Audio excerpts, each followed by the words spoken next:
श्री शिवाय नमस्तुभ्यम। महाराज, आप सभी लोग जानते हैं कि जैसे ही सर्दियों का मौसम शुरू होता है तो सभी माता बहनों के मन में, सभी लोगों के मन में, बुजुर्गों के मन में, बच्चों के मन में यह प्रश्न जरूर आता है कि बाथरूम या शौच जाने के बाद हम दिया बाती कैसे करें।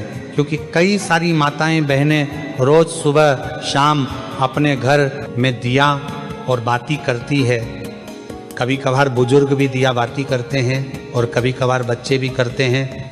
महाराज, ये प्रश्न विशेष रूप से सभी लोगों के मन में सर्दियों के मौसम में ही आता है, क्योंकि सर्दियों के मौसम में पानी बहुत ठंडा होता है। बार बार हाथ पैर गीला करना किसी को भी पसंद नहीं होता, या बहुत सारे लोग हाथ पैर में स्वेटर वगैरह, मोजे वगैरह पहने होते हैं तो बार बार हाथ पैर धोने में बहुत परेशानी होती है। किसी के साथ में सुबह तो पूजा पाठ में किसी कोई परेशानी नहीं होती है, क्योंकि सुबह तो सभी लोग स्नान करके ही अपने घर में पूजा पाठ करते हैं, क्योंकि सुबह हमको सीधा स्नान करके पूजा पाठ ही करना रहता है। उसके बाद हम लोग अपने काम करते हैं। पर प्रश्न आता है शाम के समय में, क्योंकि शाम होने तक सभी लोग अपने कामों में व्यस्त रहते हैं और पूरे दिन भर में आप लोग बाथरूम कई बार जाते होंगे और कुछ लोग पूरे दिन भर में कभी कभार शौच भी चले जाते होंगे।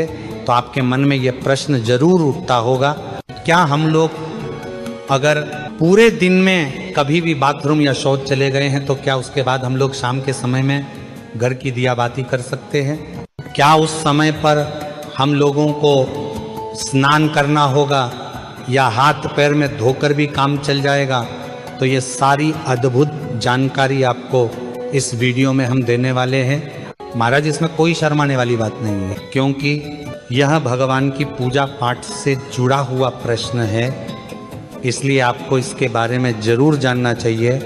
ये प्रश्न आपको सिर्फ और सिर्फ सर्दियों के मौसम में आएगा, क्योंकि इस मौसम में शुद्धता का ध्यान रखने में, बार बार हाथ पैर धोने में, स्नान करने में लोगों को परेशानी होती है, क्योंकि पानी बहुत ज़्यादा ठंडा होता है। देखिए महाराज, आपने सुबह एक बार अपने घर में दिया बाती कर लिया, मंदिर में जाकर भी अगर आप दिया बाती करते हैं तो सुबह तो आप सीधा स्नान करके पूजा पाठ या दिया बाती करते हैं, तो सुबह तो किसी को कोई परेशानी नहीं रहती है।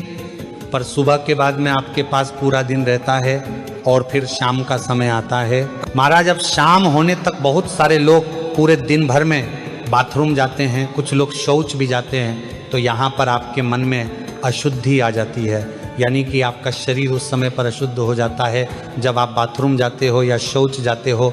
इसके बाद अब आप अपने घर में सीधा दिया बातें करने के लिए नहीं जा सकते।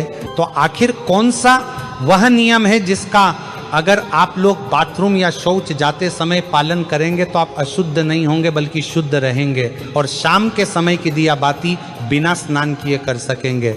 महाराज, सबसे पहले ये जो नियम है विशेष रूप से माताएं बहनें इसका पालन करें, क्योंकि ज़्यादातर घर की माताएं बहनें ही शाम के समय की दिया बाती करती हैं। महाराज, सर्दियों के समय में आप पूरे दिन भर में जब भी बाथरूम जाती हैं तो उस समय के लिए सबसे पहले आप नियम सुन लीजिए, उसके बाद हम आपको शौच का नियम बताएंगे।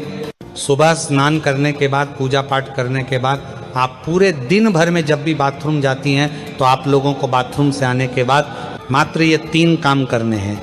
ये 3 काम करने के बाद आप शुद्ध रहेगी और शाम के समय की दिया बाती भी कर सकेंगे।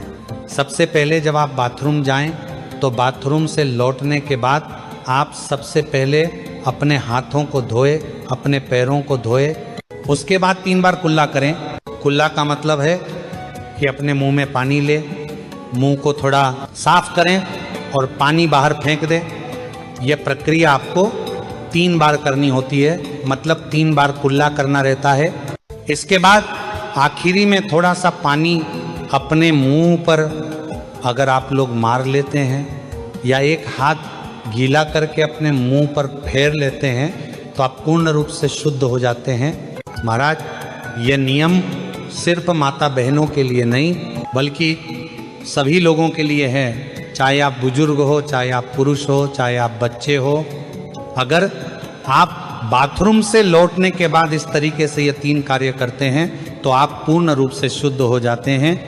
महाराज, अब आप लोग कहेंगे कि यहाँ पर भी तो हमें पानी का इस्तेमाल करना पड़ रहा है, पर यहाँ पर आपको कम पानी का इस्तेमाल करके हाथ मुंह धोना पड़ रहा है, अन्यथा फिर आपके पास स्नान करने का ही एक आखिरी तरीका बचता है। आप चाहे तो हाथ मुंह धोने के लिए गर्म पानी भी करके रख सकते हैं, इसमें कोई परेशानी नहीं है। पर बाथरूम से लौटने के बाद अगर आप ज़्यादा कुछ ना भी कर पाए तो अपने हाथ पैर जरूर धोएं। महाराज, अब कुछ माताएं बहनें या कुछ लोग ऐसे हैं जो सुबह अपने घर से बाहर ऑफिस ड्यूटी अपने काम पर जाते हैं, तो उनके मन में यह प्रश्न जरूर आएगा कि हम लोग बाहर रहकर इस नियम का पालन कैसे करें। तो महाराज, अगर आप लोग बाहर काम करने जाते हैं, ऑफिस या ड्यूटी जाते हैं, तो उस जगह पर आप इस नियम का पालन नहीं कर पाएंगे, क्योंकि उस समय पर आप पैरों में मोजे और जूते पहने होंगे या वहाँ पर आपको वैसा स्थान ना मिले कि आप अपने हाथ मुंह धो सके। तो इसलिए बाहर रहकर ये सारे नियम संभव नहीं हैं। तो जितने भी लोग बाहर रहते हैं, पूरा दिन काम करते हैं और शाम को अपने घर पर लौटते हैं, उनके लिए एक अलग नियम है। महाराज, अगर आप सभी लोग शाम को अपने घर लौटकर अगर गर्म पानी से स्नान कर सकें तो बहुत अच्छी बात है। अन्यथा अगर आप ऐसा ना भी कर पाए तो आप लोग शाम के समय अपने घर पर आए तो आपने जो कपड़े पूरे दिन पहन कर रखे हुए थे उनको उतार कर अलग रख दें, और सबसे पहले आप ऑफिस या ड्यूटी से आकर अच्छे से गर्म पानी से, ये ठंडे पानी से हाथ मुंह जरूर धो लें, कुल्ला भी जरूर कर लें। उसके बाद आप अच्छे साफ सुथरे कपड़े पहन लें। फिर उसके बाद आप अपने घर की पूजा पाठ करें, कोई दिक्कत परेशान नहीं, और इसमें आप शुद्ध भी रहेंगे। पर महाराज, अगर आप पूरे दिन भर घर के बाहर रहते हैं और काम करते हैं तो आपको कोशिश करना है कि आप शाम के समय घर पर जब आए तो स्नान कर लें और फिर साफ कपड़े पहनकर अपने घर की दिया बाती करें। महाराज, अब बहुत सारे बुजुर्ग ऐसे होते हैं जो कि ठंड में अपने हाथ पैर के मोजे नहीं उतारते हैं, और वह लोग अपने घर की दिया बाती करें, तो उन लोगों को किस नियम का पालन करना चाहिए? महाराज, जितने भी बुजुर्ग जन हैं वह लोग बाथरूम जाते समय भले पूरे दिन मोजे न उतारे और सिर्फ हाथ धोकर कुल्ला करके बाहर आ जाएं, पर जब आप शाम के समय अपने घर में दिया बाती करें या मंदिर जाएं तो उस समय आप वह पैर के मोजे उतार कर ही जाएं, और हो सके तो शाम के समय की दिया बाती से पहले आप हाथ पैर जरूर धो लें। आप चाहे तो गर्म पानी का इस्तेमाल कर सकते हैं। महाराज, अब हम लोग सीधा बात करते हैं कि अगर आप लोग पूरे दिन भर में कभी भी शौच चले जाते हैं तो उस जगह पर आप लोगों को क्या हाथ पैर धोना चाहिए या स्नान करना चाहिए? क्या आप लोग उस समय शुद्ध रहते हैं या अशुद्ध? महाराज, अब अगर आप लोग पूरे दिन भर में कभी भी अगर शौच चले जाते हैं तो आप पूर्ण रूप से अशुद्ध हो जाते हैं, और शौच के समय आपने जो भी कपड़े पहने रखे होते हैं आपके साथ वह कपड़े भी अशुद्ध हो जाते हैं। इसलिए शौच जाते समय सीधा सा नियम यही है कि जो भी लोग पूरे दिन भर में कभी भी शौच गए हैं उनको शौच से आने के बाद सीधा स्नान करना चाहिए। अगर वह शौच से आने के बाद स्नान नहीं करते हैं तो उनको शाम के समय की दिया बत्ती नहीं करना चाहिए या मंदिर नहीं जाना चाहिए, क्योंकि आप अगर शौच से आने के बाद स्नान नहीं करते हैं तो आप अशुद्ध रहते हैं। अगर आप शौच से आने के बाद सिर्फ हाथ मुंह धोते हैं तो भी आप शुद्ध नहीं होते हैं, और शौच जाने के बाद भी आप लोग उस दिन अपने घर की दिया बाती करते हैं तो इससे भगवान आपसे नाराज होते हैं, या मंदिर भी जाते हैं तो ऐसा भी आपको नहीं करना चाहिए।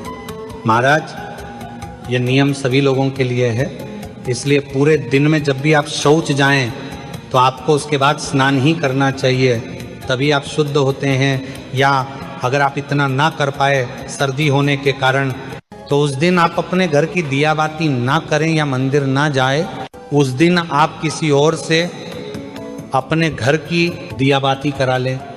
महाराज, यहाँ पर प्रश्न ये आता है कि सर्दियों के समय ज़्यादातर लोग मोटे मोटे कपड़े या स्वेटर वगैरह पहने रहते हैं, तो अगर वह शौच जाते हैं तो इतनी सारी चीज़ों को धोना संभव नहीं है, तो वह क्या